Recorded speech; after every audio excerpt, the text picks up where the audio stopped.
Bismillahirrahmanirrahim. Assalamualaikum warahmatullahi wabarakatuh. Bapak-bapak, ibu-ibu, mas-mas, mbak-mbak, khususnya adik-adikku sekalian yang dirahmati Allah dimanapun Anda berada. Kembali di IIP Channel bersama saya, IIP Wijayanto. Kali ini kita akan membahas tema mengunci jodoh mantan agar ia tidak bisa dimiliki orang lain, selalu kembali kepadamu. Jadi ini bagi yang betul-betul masih menginginkan mantan ya, tapi kalau yang sudah ikhlas ya enggak apa-apa ya. Tapi bagi yang masih menginginkan mantan menjadi miliknya, sangat menginginkan, apa yang bisa dilakukan sekarang? Ya tentu kita berusaha untuk mengunci jodohnya, ya, agar dia tidak bisa didekati orang lain, tidak bisa dimiliki orang lain. Dengan siapapun dia sedang pendekatan, tetap balik-balik kepada kita lagi. Nah, itu kan harapan kita, ya.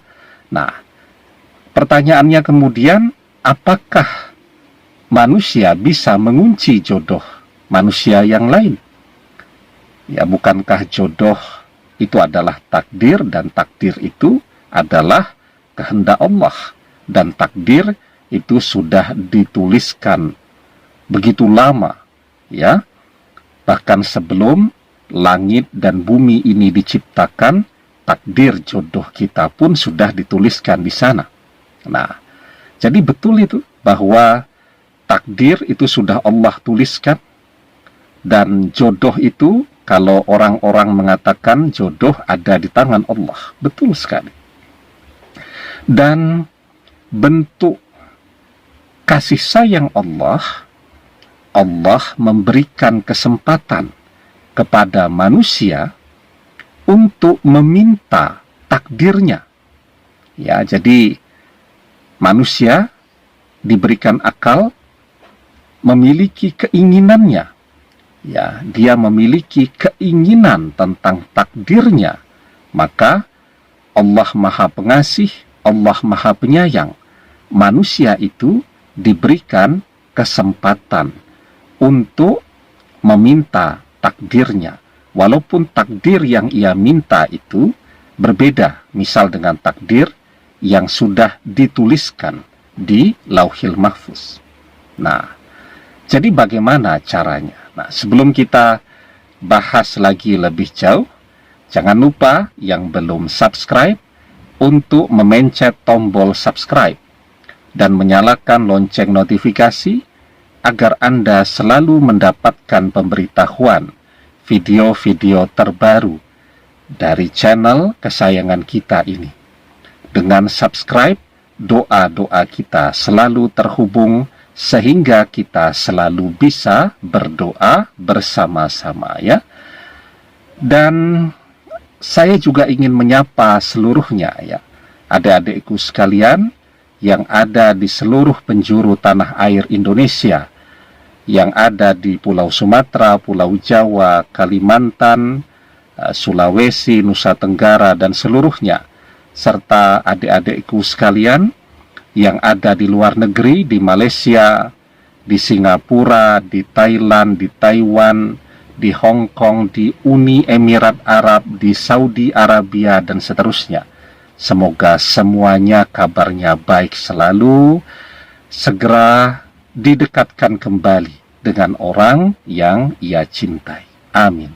Nah, jadi ya, jodoh itu ada di tangan Allah. Allah Maha mengasihi, menyayangi hamba-hambanya seperti kita. Karena itu, walaupun jodoh itu sudah ditakdirkan, kita tetap diberikan kesempatan untuk meminta jodoh sesuai dengan apa yang kita inginkan.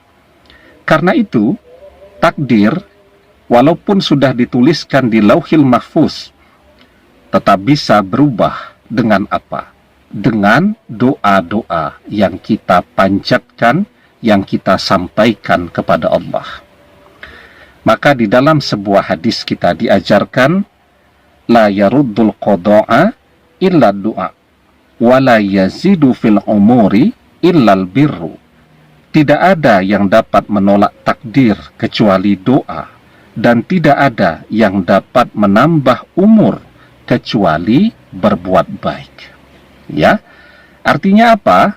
Ketika kita ingin mantan terkunci jodohnya, hanya bisa menikah dengan kita. Misal mantan sudah tertulis takdirnya berjodoh dengan si A, kita pun sudah tertulis jodohnya, ya, takdirnya berjodoh dengan si B. Masing-masing sudah ada takdirnya, tetapi kita menginginkan agar mantan ini yang menjadi jodoh kita. Nah, takdir jodoh kita yang lain kemudian ya dia akan dipertemukan lagi dengan orang lain, kan begitu.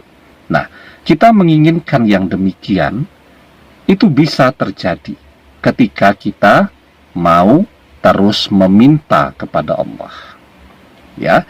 Nah, karena itu kalau ada yang tanya, Ustadz, bagaimana caranya mengunci jodoh mantan agar mantan tidak bisa dimiliki oleh orang lain, agar mantan hanya bisa menikah dengan kita? Kuncinya, teruslah berdoa, karena hanya doa yang dapat mengubah takdir. Nah, biasanya kalau pembahasan yang begini, selalu ada yang tanya, kalau begitu Ustadz, apa amalan yang bisa saya kerjakan?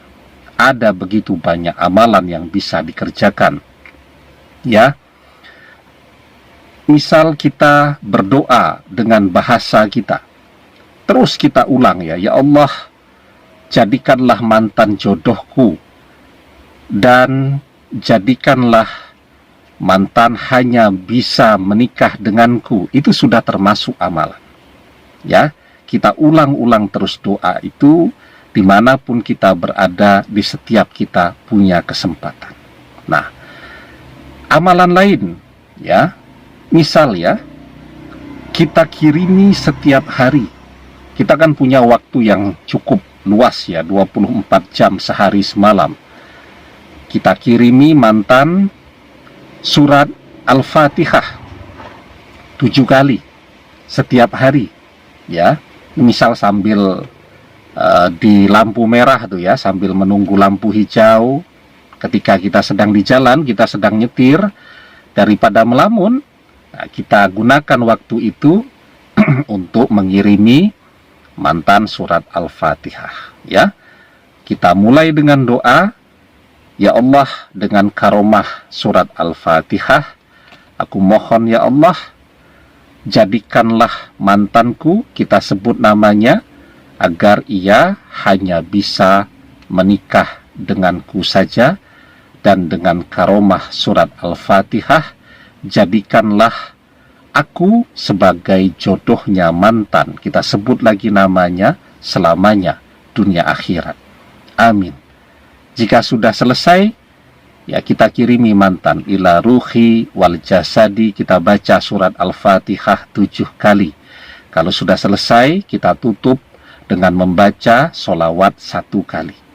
Ya, nah kalau kira-kira di mobil tidak sempat begitu, kan bisa ketika akan memulai bekerja, atau ketika baru bangun pagi, selesai mengerjakan sholat subuh, nah itu kan waktu kita cukup leluasa.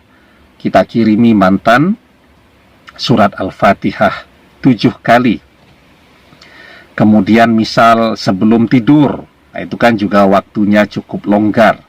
Kita kirimi mantan surat Al-Fatihah 7 kali dengan tata cara yang tadi. Berdoa dulu, kemudian kita kirimkan, setelah itu kita tutup dengan membaca sholawat. Maka insya Allah, ya, dengan doa dan amalan kita, semoga Allah kabulkan, dan mantan jodohnya adalah kita. Kemanapun, bersama siapapun dia, insya Allah akan kembali kepada kita. Demikian, semoga bermanfaat. Wallahu a'lam bissawab, billahi taufik wal hidayah. Assalamualaikum warahmatullahi wabarakatuh.